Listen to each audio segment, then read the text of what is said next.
Surviving 50 years is not a joke. Young people should take about Kituo's legacy and the enduring legacy.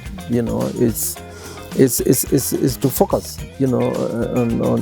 on humanity. And if you are talking about justice to all or for all, that is a message of humanity. It's nobody who should be excluded. But I think the real turning point for me was when I was detained, without trial, because of the work I did, Mainly, they couldn't understand why I was involved in Kituo and giving advice and aid to people for free. They thought that was just politics. I was mobilizing people to overthrow the government and so forth.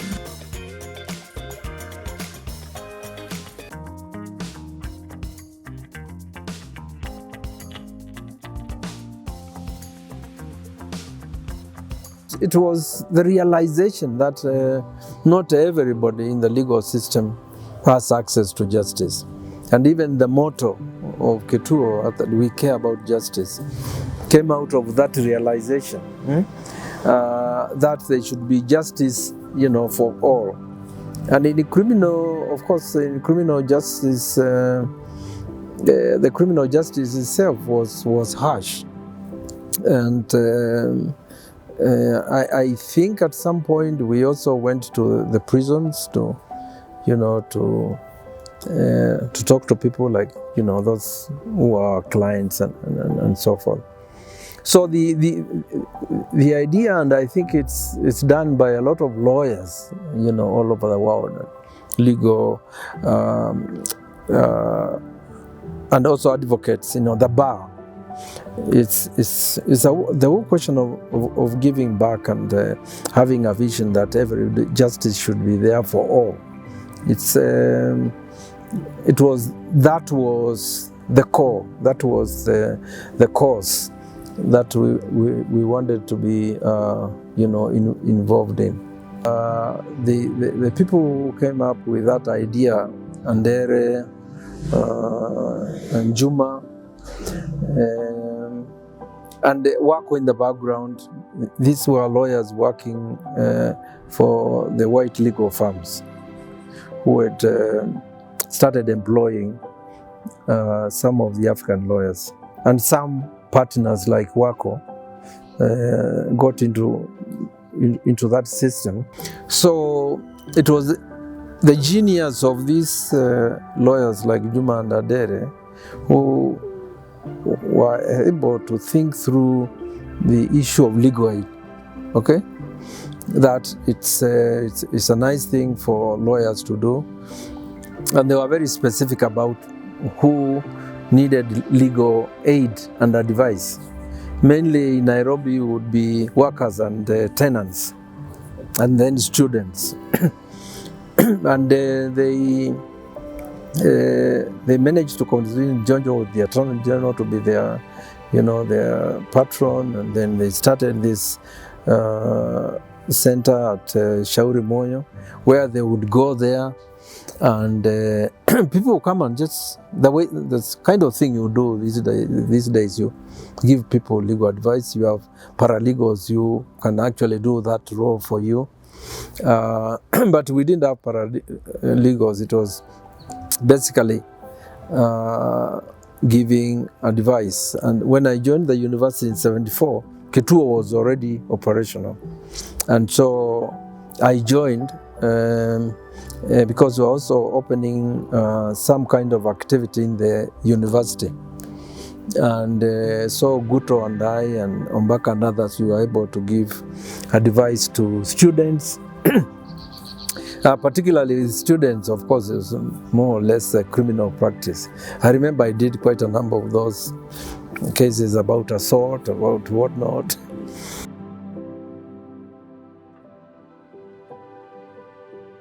I think the inspiration comes out of a cause you believe in. And I think we're all driven by that zeal, that justice should be for all. And we used to talk a lot about how the criminal justice system was so unfair because of issues of language, issues of confessions obtained through torture and so forth. So it's for me, after coming out of detention, I was really committed to that, to focus on the criminal justice system, and I did a lot of cases for bank robbers, and because I'd seen it, and as teachers also, we thought having going to Isli Community Center with your students to see how people ask questions, and I think that's what you are doing again. Yes. You do all that. Yeah, it's the same. It's the same inspiration, the same cause, I think, which is anchored to humanity. Being empathizing with the marginalized, and doing the little that you can do, and then it grows and grows, and it's now the vision is 50 years old. So yeah. Mm-hmm.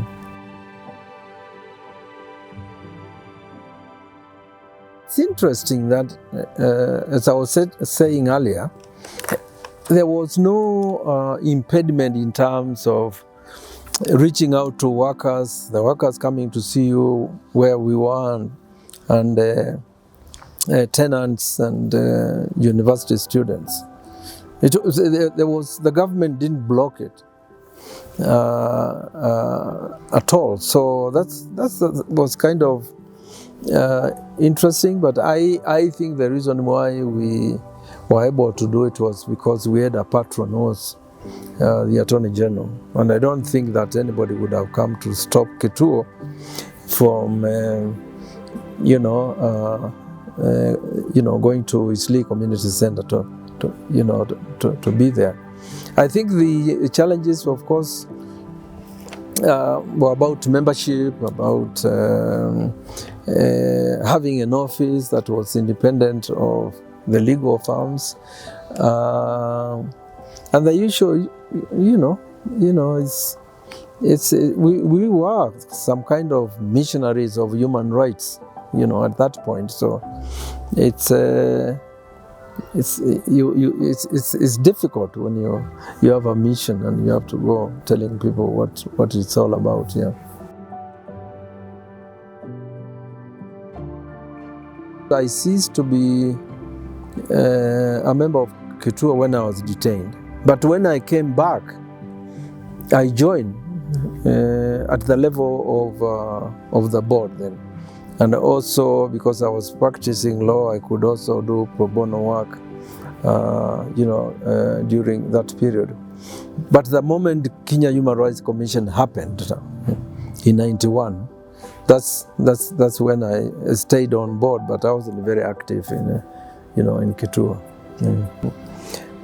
When I was detained, without trial, because of the work I did, mainly they couldn't understand why I was involved in Kituo and giving advice and aid to people for free. They thought that was just politics. I was mobilizing people to overthrow the government and so forth, which wasn't the case. The other one was academic freedom in the university, because when we taught at the university during those periods, particularly at the tail end of Jomo Kenyatta's regime, they started removing books from the library and the bookshop, which they said were subversive. But then they started also intimidating us, bringing policemen to our classrooms. I will go there, I'm doing a seminar of 15 students, and I know my students. I was teaching 60 and I knew all of them. know them because you see them in tutorials and get to know their names. And so you find these goons inside there, and the intimidation and so forth. So when I came out of detention, it was like being born again. That's where my commitment came, and I said I cannot support governments or institutions that do this to people. You get detained when you're innocent. You are denied, that freedom of opinion. That's why you see in the Constitution, there's a lot of the things we used to talk ourselves. In Kituo, whether it's Jaffa talking about labor rights, whether it's me writing a thesis on tenants, and whether it's Gachuki who was into commercial stuff, also linking that to how unjust contracts are and so forth. So I think it's, but for me that was it. I basically thought that any government that can do that to people should never have my loyalty, and I've never given it. I've never, yeah.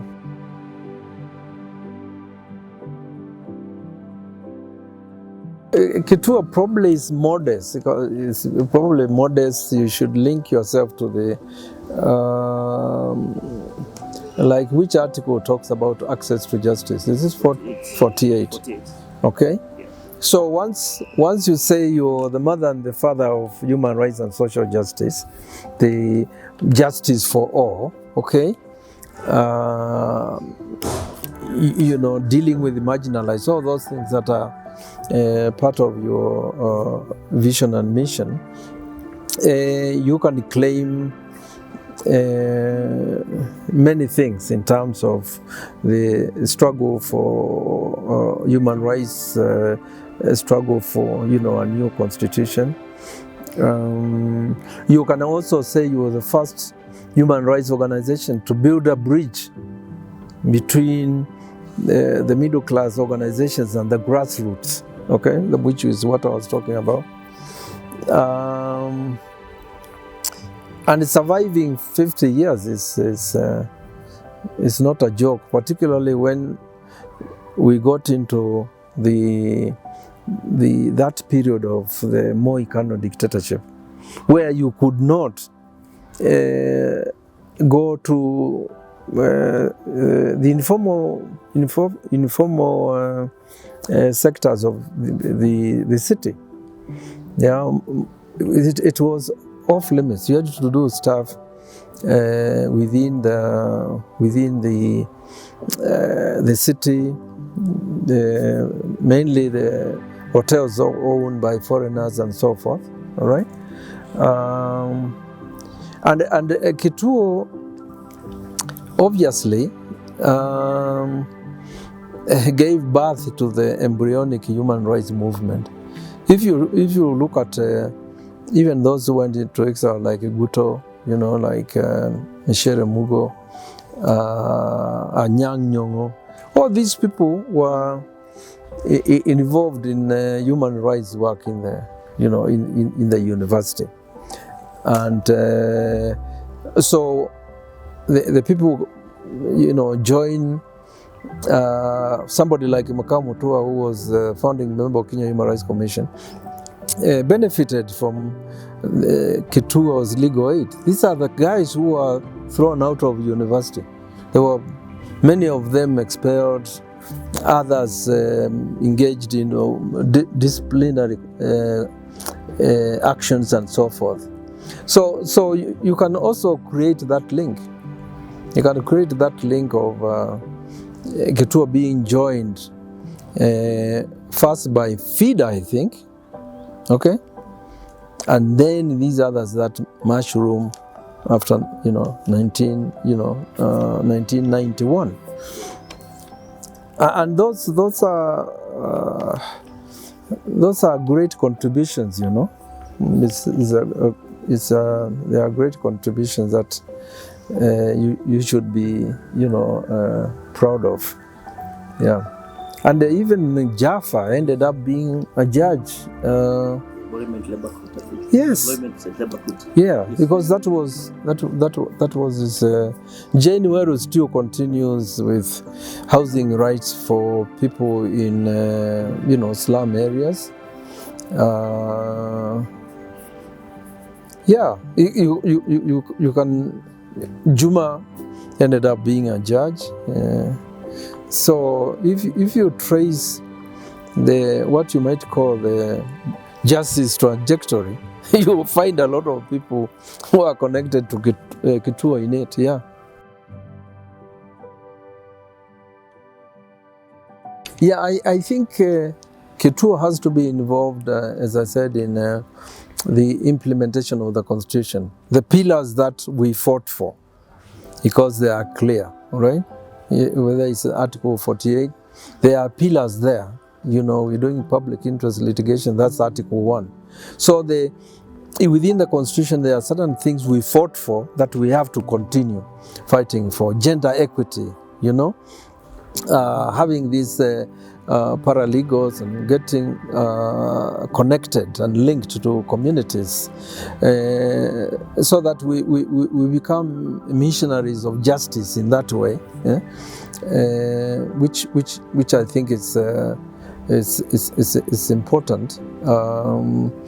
And I think the role that Kituo plays along with other human rights groups in implementing the Constitution, breathing life to it. Kituo will also be in the forefront of rescuing the limitations of the Constitution. You see, everybody keeps on saying, oh, we have to change the Constitution. But they are not focusing on the limitations of that Constitution, because it was a consensus, right? But it's only Kituo and others who fought for it, who can see the limitations first, and then make sure that we have a Constitution that is pro-people, because all these other people are trying to claw back, those gains. And obviously, another area that we have gotten into now is that one links with the communities. You will soon find out that there are some of our paralegals and others who are going to run for political office. And they will probably be better leaders in the counties than anybody else. And we shouldn't restrain them when the time comes and they want to be MCAs and push the social justice work, the save, ecological planet, gender equity, everything, because that is what you might call the politics of humanity, which is lacking. So as you work with the communities, I think you realize, like, if we are going to talk to communities about Article 91, it says very clearly you cannot organize politics on a basis of division. And people will start through civic education knowing that it's their interests that are important, not the ethnic nature, of the leadership. They need water, they need education, they need health. COVID taught us that those things are important, right? So I still see Kituo's missionary work, and your niche continuing, for 50 years or more. Yeah, and the moment you get the communities to support you and even contribute to your work, then you become permanent, irreversible, and irresistible. And I think that's where you should go to, so that you don't have to worry running to the donors who keep on changing all the time. You get the people themselves to support you financially. The way they support pastors, they buy them bicycles, then scooters, and then whatever. Because you are actually giving them something, some advocacy for education, for health, for whatever. So you are a missionary in that sense. Okay, the others are saying, we want you to go to heaven, but in our case, we should talk about heaven on earth. Nobody has gone there and come back to tell us what it looks like. And the heaven on earth for young people is employment, isn't it? Yes. It's education, being able to, particularly employment, is the basis of human dignity. Without it, and the people assume that those who are poor like begging, but they don't, because it's against the human dignity to beg.